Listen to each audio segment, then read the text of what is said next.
Hello everyone, সকলকে good morning. কেমন আছো তোমরা সবাই? আশা করি তোমরা সকলেই ভালো আছো। তো আমিও ভালো আছি, আমার মেয়েও ভালো আছে। কিন্তু আমার মেয়ের একটু জ্বর এসেছে, জানি না কী কারণে ওর ঠান্ডা লেগে গেছে। তো এখন বাজে বেলা ঠিক 12টা। তো সেই সময় দেখছি ওর গাটা একটু গরম গরম করছে। তো ভাবছি যে ওর কি জ্বর এসেছে না এমনি হয়তো গরমের জন্য গাটা গরম। তো সেজন্য ওর বাবাকে একটু দেখতে বললাম। তো ওর বাবা বলল যে গাটা গরম করছে, হয়তো মেয়ের জ্বর এসেছে, তুমি একবার থার্মোমিটার দিয়ে দেখে নাও। তো সেই জন্য আমি থার্মোমিটারটা বের করেছি ওকে ওর জ্বরটা চেক করার জন্য। তো দেখি ওর জ্বর আছে কি নেই এখন। আর ওই দেখো কিছুতেই থার্মোমিটার রাখতে দিচ্ছে না, দেখো কিভাবে ওই সরায় দিচ্ছে। দেখো একবার তো ওই নিয়েই নিল ওকে, কি করবার বলো, এত দুষ্টামি ওই করে। জ্বর এসেছে চাও কিছুতেই চুপচাপ থাকে না।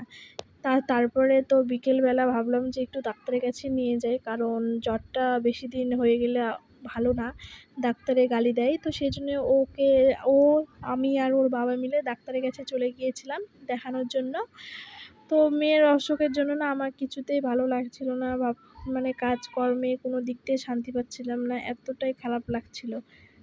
খুব খুব খুব খারাপ লাগছিল মনটার মধ্যে। কী করবো বলো, মেয়েটার দিকে তাকাতে পারছি না, এতটাই খারাপ লাগছে ওকে দেখে। তো তারপরে ডাক্তারবাবুকে দেখালাম। তো দেখানোর পরে ওই ভিডিও ক্লিপটা নেওয়া হয়েছিল না। তো তারপরে দেখো ওষুধ ওর বাবা মিলে কিনছে, আর আমার মেয়ের দুষ্টুমিটা একবার দেখো, ওষুধটা রাখছে ও আর ওই পা দিয়ে দিল ফেলে, আর আমি পাশ থেকে ভিডিও করছিলাম।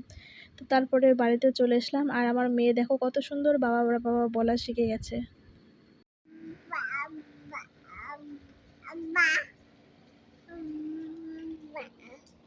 তো আজকের ভিডিওটা এই পর্যন্তই। আমাদের ভিডিও কেমন অবশ্যই কমেন্ট করে জানিও।